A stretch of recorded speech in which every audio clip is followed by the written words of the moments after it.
Welcome to the Cardano Sense DC Fund, DC Fund Daily Show. My name is Anthony, and if this is your first time here, please like and subscribe. This is a show where we go over at least 3 proposals per show that are looking for funding in the Cardano ecosphere from the DC Fund, they call it. Essentially, it's the Cardano Treasury. And every 6 weeks, there is a new fund. We are currently on fund number 4. It's pretty exciting. Fund number 4 just started a few days ago. Well, actually, it started a week ago, but the proposal submission process just started a day or two ago. So we have new proposals to go over. So that's pretty exciting. This show, before we get started, is sponsored by my website here. It's called the Cardano Fund. I built this website just so you can go. You have a place to go where you don't have to log in or create an account and that kind of stuff. You can just go here and look at the proposals. Now, unfortunately I can't keep this updated every day, so I update it at least once a week, mostly on the weekends. But during voting, it's always completely updated, so you'll have all the updated information. The show is also sponsored by my stake pool, the Sophie Stake Pool. We're a small stake pool. We only have about 500,000 ADA pledged, but we're doing pretty good. 104% lifetime luck, and we've made 89 blocks so far. So we're just looking for some more people to stake. If you'd like to support the show, the best way to do it would be to come and delegate to my stake pool. Okay, let's get going. I like to call this kind of the state of the fund. What's going on with the fund? So, like I said, this is the first show back with Fund 4. So the difference being in this show, as opposed to when I was looking at Fund 3, is that for these next 2 weeks, funds, the proposals will be changed up, right? So when we were in Fund 3, the proposals were locked in. So if they were missing something, they were missing it. But we have to look at these proposals from Fund 4 a little differently, especially in the beginning, because just because something's not in the proposal now doesn't mean it won't get in there. So that's just a little caveat before we start going onto these proposals. Now, let me show you real quick what Fund 4 is all about.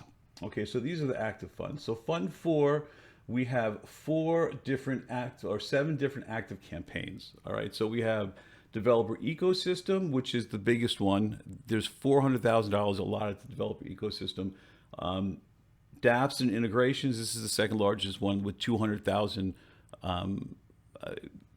given to the winners of this fund.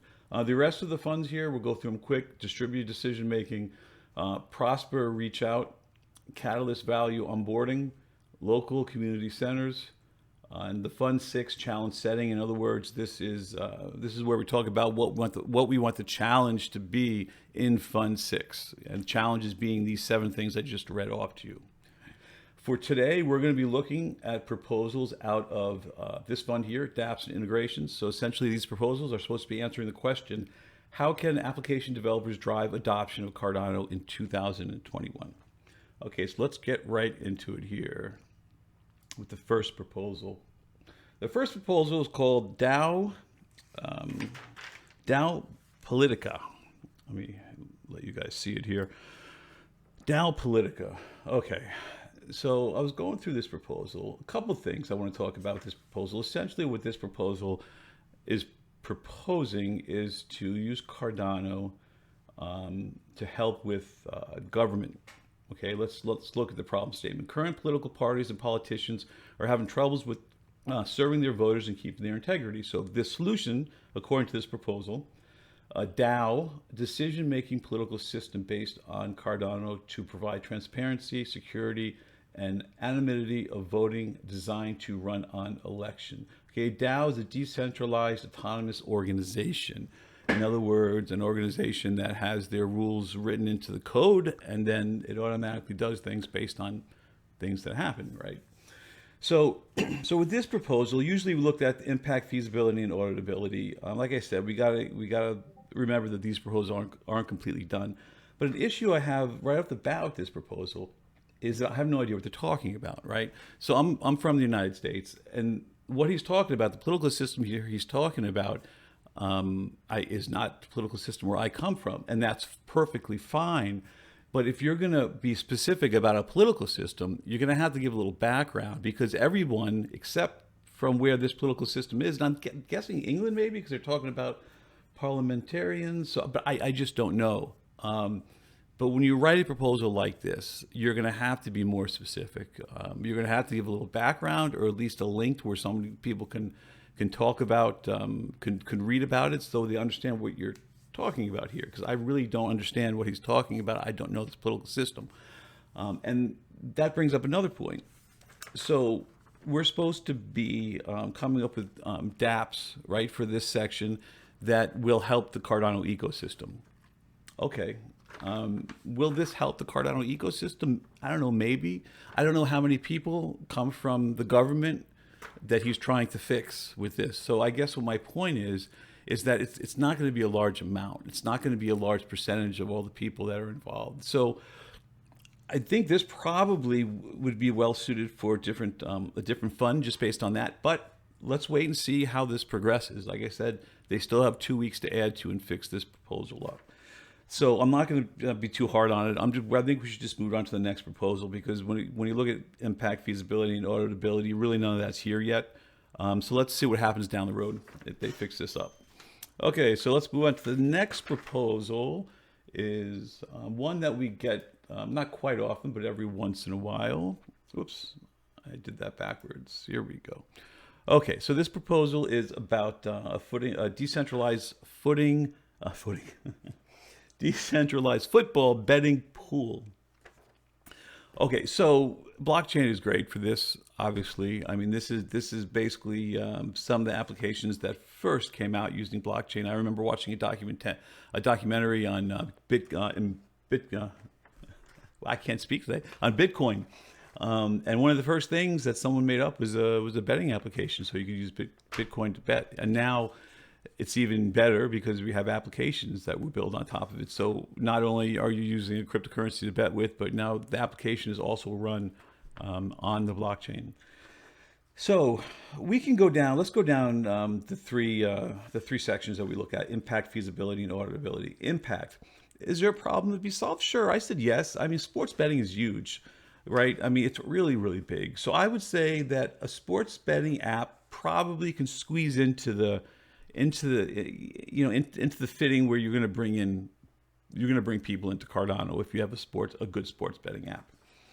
Feasibility. Now, this is when we look at and we say, look, is this going to happen, right? Can this person create this app? Now, here in his description, I believe he says, I am a professional TypeScript developer working in the banking industry. Now, this is one of my biggest pet peeves, right? And again, maybe this will come later. It's only the first week. But when you say you're a developer or you have experience developing things, show your experience, right? Show something you made, a GitHub, something that shows that you can do what you say you're going to do. There's just none of that in here. This essentially just talks about the application. It gets down to how it's going to work after 100 squares are purchased, blah, blah, blah. So it really kind of gets into the nuts and bolts of the application, but I don't know. I don't know if it's feasible. I mean, I don't know, because I don't know if he's what he says he is. I personally, I believe he is. But when you're asking for money, you have to do more than just say it. You know, you got to kind of prove it, especially when you're, I was going to say when you're asking for this much money, but I'm thinking of the wrong app. He actually doesn't have the amount that he's asking for on here yet, which is perfectly fine. That doesn't have to be on here yet. A lot of people will put these apps out, or these proposals out there, and get have a conversation with the community in the comments, and then kind of figure out how much they're going to ask for. So that's perfectly fine. So there's not a budget yet, but it's okay. Again, there's also not any roadmaps or success. We like to see roadmaps or definitions of success to be, so we can audit it, right? If they get the money, is it auditable, right? Are we going to be able to say, okay, you got this money, now let's see what you're doing. If you have a roadmap, you can say, yeah, well, I'm on number 2. Number 2's done, we're moving on to number 3. And then the next month, well, number 3's done, we're moving on to number 4, and so on. So this I think it's starting off okay. So let's see where he goes with it, he or she goes with it. Hopefully he'll get his or her experience on there. Okay, so let's move to the third and last app for this show here. Now, this is interesting. This is a Cardano-based marketplace, and this app is dealing with, did I do it again? I did do it again. This app is dealing with NFTs, right? So this is an NFT Marketplace. let's read this real quick. Problem statement. The user can easily create an asset or NFT, but the user does not have any guaranteed way to sell their token besides peer-to-peer trading. His or her solution here. The marketplace will allow any user to sell any verifiable token on the Cardano blockchain using smart contracts written in Plutus. Okay, now this is a little different than the last one in the sense that, look, relevant experience. I'm a theoretical astrophysicist who transitioned careers to become a DApp developer on the Cardano blockchain. Obviously, we don't need to see anything that proves he's an astrophysicist, but we'd like to see something that proves that he can work on the Cardano blockchain. And he does give it here. So we have a link to his website that he's creating. We can use the dashboard, and he's got some little thing built here. So we know at least he can build something like this. But even better than this, right, he has a link to his GitHub. So there's coders in here. Obviously, he's just become a coder. But look, he has all his stuff in here, all the things he's working on. He has in here. So you can, if you're a developer, you can kind of look at this and see if he has the kind of skills he says that he has. Okay, so as we read through this, essentially it's just talking about how he wants it to work. And he's only asking for $5,000, which is unbelievably reasonable. So real quick, let's go through the three sections here. Impact. Is this a problem that needs to be solved? Yeah, it is. Because if you really want to get NFTs working, you're going to have to find a way you can get just regular people in. And just having like peer-to-peer or trading between people, the trouble with having to find people to do it. And what he wants to do kind of takes that away, right? So it's a marketplace where you can come to do that. So of course, this is definitely needed. Feasibility, again, relevant experience. Yes, we looked at the experience. He has experience, so definitely has experience. Is it an individual or team? It seems like it's just an individual, but still, I give this a high score in feasibility because of his experience and because of what he's trying to do. This isn't some app that's so big that one person can't do it. Making a marketplace isn't that difficult to do, and he's already started. So that's another thing that really kind of boosts your score. Auditability, roadmaps or milestones, definition of success. He does not have that yet. I'm sure that he's probably going to put that in. The way he started this application, I'm sure he'll probably put that in. So we'll wait and see on that. Like I said, we still got 2 weeks. One thing I did notice on this, which is pretty cool, which happens in Cardano, which is really nice. So let's go back here. Let's go to one of the comments. So the first comment is by a guy named Rich, and he said, "Look, hey Quinn, I guess Quinn is the guy who's doing this. We have an active proposal similar for this. Come join us." So he's saying, look, we're doing something you're doing. Why don't you come join our proposal and we can all work on it together, which is great. And if we go over to Quinn's proposal, it just happens to be a proposal from from Fund 3, which we still haven't voted on yet. But if you look at this proposal, now I'll tell you what, this is a proposal. You got a video to kind of explain it for the people who don't want to read through stuff. I mean, look at this proposal. He hits on everything. View statement, problem, relevant experience, rationale, marketability, marketing validation, market size, market fundamentals, competitive analysis. You don't see anybody do this, then this is very important. You need to know what's out there. Synopsis of Catalyst NFT proposals, detailed analysis of the funding proposals, yada, yada, yada. I'm over time, so I'm not going to keep going, but that's kind of a description of a proposal you want to see. That was a really well put out and well laid out proposal. Now, I didn't read it. I didn't read through the whole thing. I'm just assuming that it also speaks well when you read it, or you know what I'm talking about. I can't talk today. But that's the kind of proposals you want to see with all those kind of different things. So hopefully either Quinn will join him or he'll kind of fix his proposal up. And I don't mean fix it because it's bad, but just kind of add to it what it's lacking. So. Okay, so let's go on to community talk. Looks like we're having technical difficulties ourselves here. Let's see. Oh, there it is, community chatter. Okay, I don't know what that was. I must have recorded the video the wrong way or something. Anyway, as far as community chatter goes, there's not a whole lot going on. I mean, there is because we just moved to Fund 4, but since we just started the week where proposals are getting added to the fund, we're kind of that's what's going on right now. I mean, we don't have. I guess we could jump back real quick and I could show you.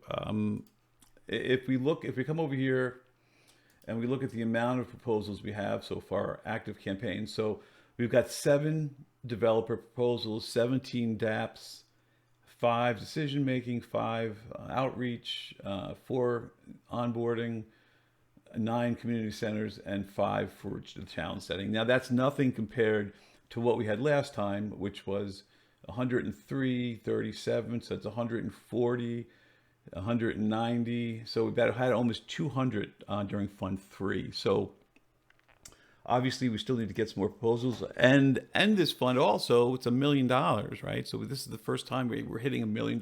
So we've got $1 million to give away. So I'm really looking forward to see what we get and what new proposals we get. It's really exciting. I'm also working with someone who's going to be putting a proposal up for the first time on Cardano. They're doing an NFT, kind of an NFT, kind of a marketplace. I'm sure we'll go over that at some point also, but I'm excited to see that. I've already seen the work they've done on Ethereum, and they're bringing it over here to Cardano. So I'm really excited to see that when that gets all done. Okay, so I guess we're going to go to the big ending, which still is not a big ending. It's just me saying goodbye, essentially. So I will say goodbye until next time. We'll take a look at some more proposals. I will see you later. Have a great day.